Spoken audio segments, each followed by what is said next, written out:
about to tell me something, the very idea of which evidently frightened him. But each time he stopped and crossed himself and would only say, Walpurgisnacht. I tried to argue with him, but it is difficult to argue with a man if you do not know his language, and the advantage certainly rested with him. Eventually, he took the horses off of the road, and when I asked him why, he crossed himself and pointed to the spot where we had been parked, and he drew the carriage in the direction of the other road, indicating a cross, and said, first in German and then in English, buried him what killed themselves. And I remembered the old custom of burying suicides at the crossroads. Ah, how interesting. But for the life of me, I still could not make out why the horses were present.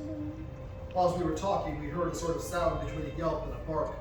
It was far away, but the horses were very restless, and it took him all this time to quiet them.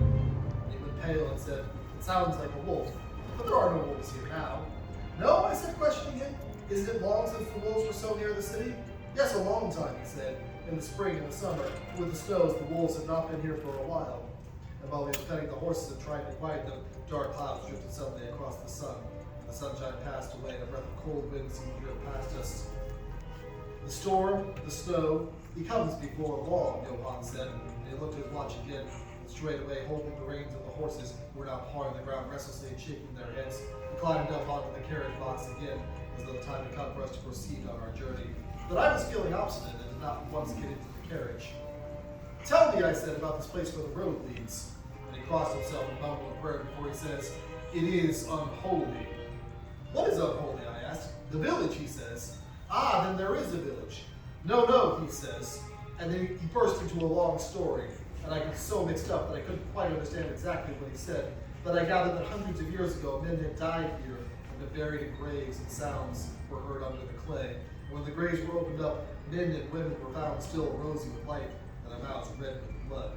And so in haste to save their lives and their souls, those who lived in that village fled away to other places, where the living lived and the dead were dead, and not something in between. He was evidently afraid to speak these last words. As he proceeded with his narration, he grew more and more excited. It seemed as if this imagination had gotten a hold of him. When he looked up in a perfect paroxysm of fear, white-faced, perspiring, trembling, and looking in every direction, as if expecting some dreadful presence would manifest itself through the sunshine of the open plain. And finally, in agony, he cried, Walpurgisnacht! And he pointed to the carriage for me to go in. But all my English stubbornness rose, and to this I said, you're afraid, Johann, so you go back, go home. I will go on alone, and the walk will do me good. Although the carriage door was open, I took for the seat only my own walking stick, which I always carry on holiday excursions, and closed the door, pointed back towards the city, and I said, go home, Johann. Englishmen do not care about Walpurgisnacht. And welcome to our Walpurgisnacht celebration, everybody. Walpurgisnacht's been a couple of days, but something tells me it was easier for more of you to get here tonight than it would have been on Thursday. So, what's a few days here and there? Calendars are a conspiracy by the Pope anyway. I'm Daniel, I'm one of your organizers for tonight. And I'm Tax Doctor, other organizer.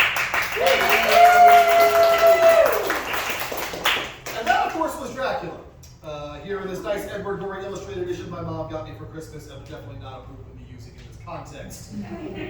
Actually, what's that? Thanks, Mom. Yes. Actually, that was a deleted chapter from Dracula. It didn't get published until later. You can read the rest of the book if you're wondering how that Walpurgisnacht outing comes from. I'm sure this Jonathan Harker kid is going places, and he's got a bright future ahead of him. It'll be fine.